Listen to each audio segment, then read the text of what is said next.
उत्तर प्रदेश में बढ़ती हुई भीषण गर्मी को देखते हुए सभी जिलों के जिलाधिकारी ने स्कूल शिक्षा व्यवस्था में परिवर्तन किया है और कक्षा 1 से लेकर 8 तक के बच्चों के लिए ऑनलाइन क्लासेस की व्यवस्था को जोड़ दिया है। लेकिन इसके बावजूद ऑनलाइन क्लासेस को लेकर शिक्षकों में अलग अलग राय है। एक तरफ शिक्षकों का कहना है कि यह ऑनलाइन क्लासेस एक तो ठीक है, क्योंकि जिस तरीके से गर्मी बढ़ती चली जा रही है इस पर स्कूल में जाकर बच्चों का शिक्षण व्यवस्था उनके लिए हानिकारक है कि गर्मियों की छुट्टियां पहले 10 मई से शुरू हो जाती थी, जो कि 28 जून से 3 जुलाई के मध्य में खत्म होती थी। इससे बच्चे पूरी तरीके से अपने आप को पढ़ाई से मुक्त और अपने मानसिक विकास के लिए अच्छा मानते थे। लेकिन अब स्थिति यह हो गई है कि मई के अंत तक क्लासेस होते हैं, जिसकी वजह से छात्रों में खासतौर से कक्षा 9 से लेकर 12 तक के छात्रों के लिए काफी परेशानियां होती है और उनका मेंटल स्टेटस काफी गड़बड़ जाता है और यह डिप्रेशन में आ जाते हैं। इसलिए सरकार को पुरानी शिक्षण व्यवस्था को लागू करते हुए एक बार फिर से छुट्टियों का समय बढ़ाने की व्यवस्था करनी चाहिए।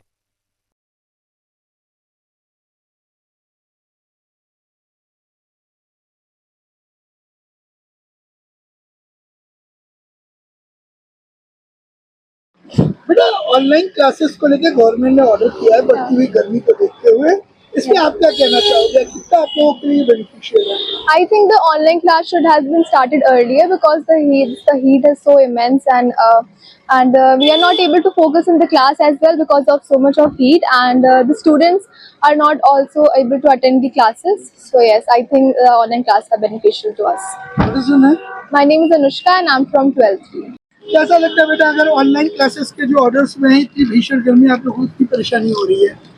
As all have said that we have, if the online classes have start earlier, then we will not suffer so much of hot, and many of us in our school just fallen down because of the heat and all the assemblies and all. So we think so online classes better. Beneficial है। It's all very क्या नाम है beneficial. Pragya Yadav. Ma'am, आप बेटा आप लोग online classes के लिए आप लोग के लिए ऑर्डर्स हो रहे हैं, तो इस गर्मी में ऑनलाइन क्लासेस कितने बेनिफिशियल They है? are beneficial because we are not well, we are suffering from hay fevers, or we are not energetic as we are in winters. So they are कहीं ना कहीं beneficial. ये आप लोगों के लिए थोड़ा स्ट्रेसफुल भी होता है।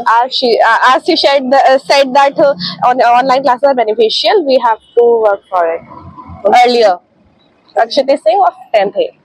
मैम, सरकार ने आदेश पारित किया है और इस आदेश पर अब ऑनलाइन क्लासेस को बढ़ावा दिया जा रहा है छोटे बच्चों के लिए। आपको क्या लगता है कि कितना बेनिफिशियल रहेगा जिससे ऐसे गर्मी का बढ़ोतरी हो रही है? सर, भीषण गर्मी में छोटे बच्चों का निकलना पॉसिबल नहीं है और यदि वो निकलते हैं तो अनेक प्रकार की तकलीफें, बीमारियां और गर्मी से उनको परेशानी उठानी पड़ सकती है और ये अभिभावक को भी परेशानी उठानी पड़ सकती है यदि उनके बच्चे बीमार पड़ते हैं। तो मेरे हिसाब से तो सरकार का निर्णय उचित है कि ऑनलाइन क्लासेस की जाए ताकि बच्चे गर्मी से बच सके, भीषण गर्मी से बच सके। मैम, इसके लिए किस तरीके के ऑनलाइन क्लासेस की आप लोग तैयारियां करते हैं? किस एग्जाम कोर्स को तैयार करते हैं ताकि बच्चों को रेगुलरली पढ़ाया जा सके? सर, इसके लिए हम लोग पीरियड डिसाइड कर देते हैं कि किस टीचर्स का किस हिसाब से पीरियड होना चाहिए और वो जाती अपने सिलेबस के अनुसार उनको पढ़ाती है। जो भी होता है, जो भी उनका सब्जेक्ट बाकी रह जाता है, सिलेबस बाकी रहता है, उसको पूरा करने के लिए वो पढ़ाते हैं। परिचय दीजिए किसका? आपका परिचय। मैं केशनी लाल, हिंदी विभाग से। मैम, भीषण गर्मी को देखते हुए जिस तरीके से अब ऑनलाइन क्लासेस को बढ़ावा दिया जा रहा है, मैम इस पे आपके विचार क्या है? मेरे ख्याल से भीषण गर्मी को देखते हुए ना ऑनलाइन क्लासेस होने चाहिए ना ऑफलाइन क्लासेस होने चाहिए। ये टाइम तो वेकेशन का है और बच्चों को वेकेशन दे देनी चाहिए। स्कूल्स अननेसेसरीली क्लासेस ले रहे हैं, बच्चे भी रिलैक्स होना चाहते हैं। समर वेकेशन का उनको भी एंजॉयमेंट का they look forward to that. So I think the schools should close now. तो मैम, जैसे अभी तो सरकार ने ये कह रहे हैं कि छोटे बच्चों को ऑनलाइन क्लासेस जो भी सिलेबस कवर करना है उसको करे। उसके बाद 29 तारीख के बाद छुट्टी की भी बात की जा रही है कि समर वेकेशन शुरू हो। लेकिन इससे बच्चों के मेंटल स्टेटस पे किस तरीके से प्रभाव पड़ रहा है इन गर्मी की वजह से और क्लासेस की वजह से? बच्चे ऑनलाइन ऑफलाइन दोनों ही में वो परेशान हो रहे हैं, वो वेकेशन मूड में आ चुके हैं। And I don't think so कि वो वेकेशन प्राइम पीक समर जब है तब आप क्लासेस ले रहे हैं। ये तो वेकेशन टाइम होता था। मुझे याद है मेरे अपने बचपन में 10th मई से हम लोग की वेकेशन स्टार्ट हो जाती थी और फिर हमें फुल 2 months वेकेशन मिलती थी और हम सब वेकेशन आराम से एंजॉय करते थे, रेस्ट करते थे, रिलैक्स करते थे और जुलाई में फिर स्कूल आते थे। मतलब आपका कहना है कि अब जो ये समर वेकेशन का टाइम है और इसको वेकेशन नहीं रहना चाहिए, बिल्कुल। ठीक है, मैं आपको परिचय दे दी।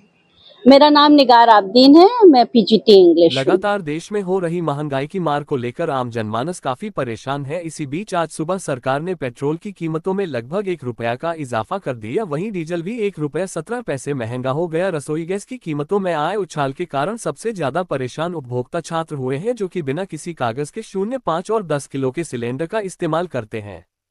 छात्रों की इसी समस्या को लेकर समाजवादी पार्टी छात्र सभा की ओर से महंगाई की मार के खिलाफ जन आक्रोश पदयात्रा निकाली गई। इस पदयात्रा में छात्र सभा के पुरातन छात्र एवं नवीन छात्रों के द्वारा उप जिलाधिकारी नगर प्रयागराज को ज्ञापन सौंपा गया, जिसमें नीट परीक्षा में हुई धांधली को लेकर मुख्य आरोपी के खिलाफ कड़ी से कड़ी कार्रवाई किए जाने और बढ़ती हुई महंगाई के बीच छात्रों को राहत दिए जाने की मांग को लेकर कल कदम उठाए जाए, इस विषय पर ज्ञापन सौंपा।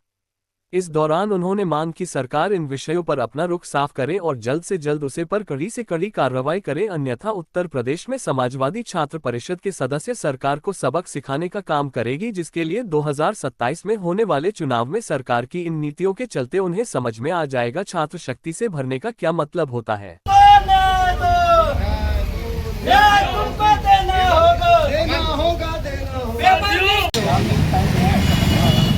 अरे मैं बनाया हुआ है ये बता रहा हूँ 41 नंबर है।